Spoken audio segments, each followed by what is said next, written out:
Yek in K's belly is a cold stone. For 3 suns, it has been his only constant companion. He lies flat against the sun-warmed granite, the scent of pine needles and hot dust sharp in his nostrils. Below in the basin, the prize awaits. I heard of Triceratops grazers, their immense bodies moving like a slow grey river through the ferns. 10 of them, maybe 12, more meat than the clan has seen since the Great Flood. K's hand tightens on his flint-tipped spear, the polished bone cool against his calloused palm. His knuckles are white. This is the world of our human ancestors, a place where hunger is the only law and survival is the only prayer. Beside him, Alara makes a low sound, a soft hum of agreement in her throat. Her eyes, sharp and dark, miss nothing. They have tracked this herd for a day, waiting for one to stray, for a juvenile to wander from the safety of the armored adults. But here, they are presented in the open. It is a gift from the unforgiving sky. The plan is simple, brutal, and practiced. They will create a panic, doctor the herd toward the narrow ravine where the others wait. One will fall. It is enough. The thought of roasted meat, of fat dripping onto the fire, makes K's mouth water. He pushes it away and focuses on the lead bull, a mountain of muscle and bone whose triple horns could skewer a man and never feel the impact. But the signal is not given. Alara places a hand on his arm, her touch light but firm. He turns to her, annoyance flashing in his eyes. But she is not looking at him. Her gaze is fixed on the herd, and her expression is one he has never seen before. Not fear, not hunger, confusion. He follows her gaze, forcing his hunter's mind to see what she sees. The herd is not grazing. They are still. Their great parrot and no US beaks are shut, their massive heads lowered. They form a loose circle, their armored frills facing inward. In the center of this circle lies another of their kind, a colossal female, her body still and marked by predators' teeth. She is simply gone. The wind shifts, and a low sound drifts up from the basin.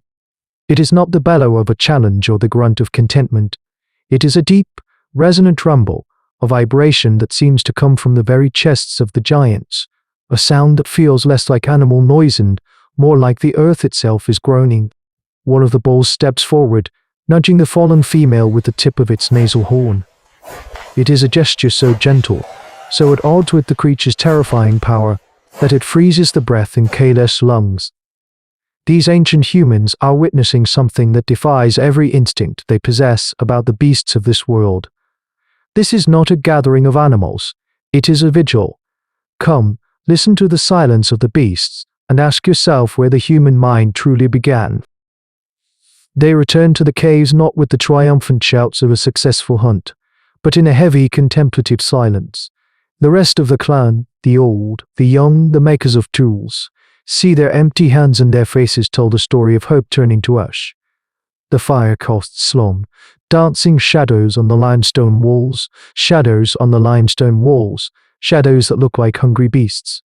In the heart of the cavern, the small band of Homo Sapiens gathers. Hunger is a presence here, a hollow-eyed ghost that sits by the hearth, a dry, rattling sound that cuts through the quiet.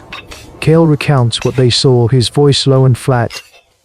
Alara adds the details, the gentleness of the bull, the low, vibrating hum that was not a sound of aggression but something else entirely, something for which they have no word.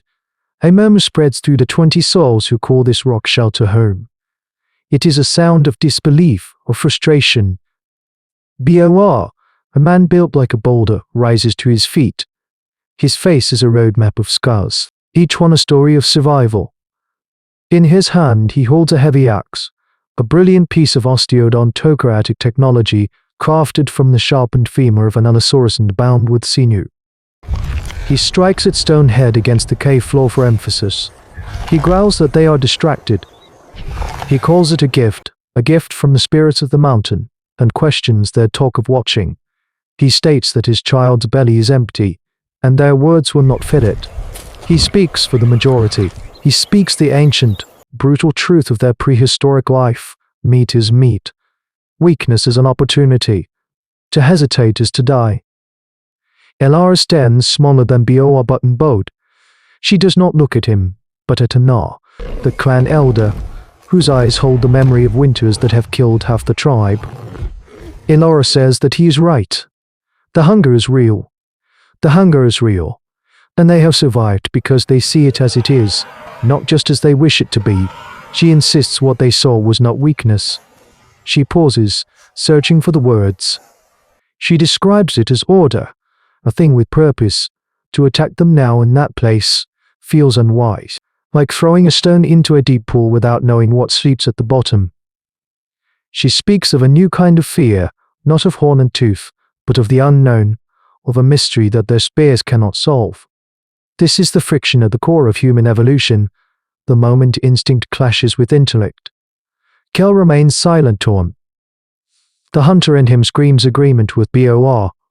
The man who lay on the granite and felt the earth groan, with the beasts is with Allah. He looks at the anxious faces, the hungry children, the primitive tools that are their only shield against a world of giants. The weight of the choice settles on Anar. She is the keeper of their history, the architect of their future. Her gaze moves from the gnawing hunger in a child's eyes to the profound, unsettling wonder in Elara S. She is weighing more than just a hunt. She is weighing the soul of her people. Anar's eyes, cloudy with age, meet Bor's fiery gaze, then Elara S' steady one. She does not speak for a long time. The only sounds are the crackle of the fire and the gnawing emptiness in their bellies. Finally, she picks up a small, smooth river stone, a stone she has held for so long it is darkened by the oils of her skin. She holds it out, not to Bor, the voice of their new and fragile wonder. She says they will watch. She explains the mountain did not give them meat. It showed them a secret. They will not trade a secret for one meal. Bor clenches his jaw, the muscles in his thick neck holding. He does not argue, for Honor's word is the clan's law. But his dissent hangs in the air, thick and bitter as smoke. They will wait. It is a decision that feels like a betrayal to every screaming instinct in their bodies. The clan posts sentries, not to guard against the herd, but to observe it. Their empty stomachs a constant, agonizing reminder of the choice they have made. The day bleeds into a cold, star-dusted night. The vigil in the basin continues. The great armored beasts remain a silent circle of stone and sorrow in the moonlight. This deliberate act of restraint, this choice to prioritize knowledge over immediate need, is a quiet, monumental event in hominid history. Just before dawn, when the air is at its coldest and their resolve is at its thinnest, the world changes.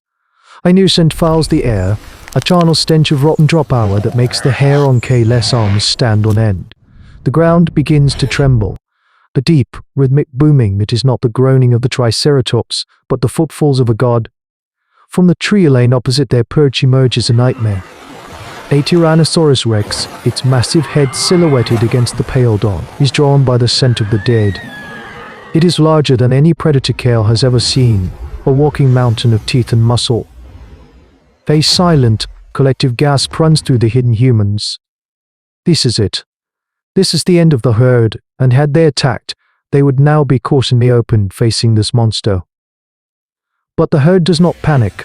It does not scatter. The moment the titan appears, the low groan of their vigil ceases. With a speed that belies their bulk, they shift formation, becoming a living fortress of horns and shields. The bulls step forward, their heads low, a phalanx of keratin and bone aimed at the intruder. The earth-shaker roars a sound that splinters the morning silence, but it hesitates. It sees not a scattered meal, but a unified, calculated defense. The study of paleontology would one day reveal the power of these animals, but for these early humans, this was a lesson written in blood and terror. The T-Rex finds, testing the wall, and is met by a unified charge of 3 bulls. It backs away, snarling in frustration. The risk is too great, the effort is too costly. It turns and melts back into the forest, leaving the herd and the stunned humans in a ringing silence. In the cave, no one speaks. The lesson is absolute. Bor quietly places his femur axe by the wall, the gesturous island admission of an error so profound it could have ended their lineage. They are still hungry, but they are alive, and they are armed with something far more potent than sharpened stone. They have learned that survival in this prehistoric world is not just about courage, but about comprehension. They did not conquer the beast, they understood it. Passive choice to observe a mystery rather than exploit a perceived weakness was a pivot point. It was the birth of strategy, the dawn of a new kind of intelligence that looked beyond the next meal and towards the next sunrise. This is how a species of fragile, soft-skinned primates began its impossible ascent. The first great victory of mankind was not won with a spear. It was won with a question, whispered in the shadow of giants of Y. Laid the first stone on the path that leads from a fire-lit cave to the stars, proving that the most powerful weapon in the history of this ancient earth has never been a claw or a tooth, but a curious mind. The past is never dead. Its heart of stone still beats beneath our feet. But what happens when the mountain itself begins to bleed fire?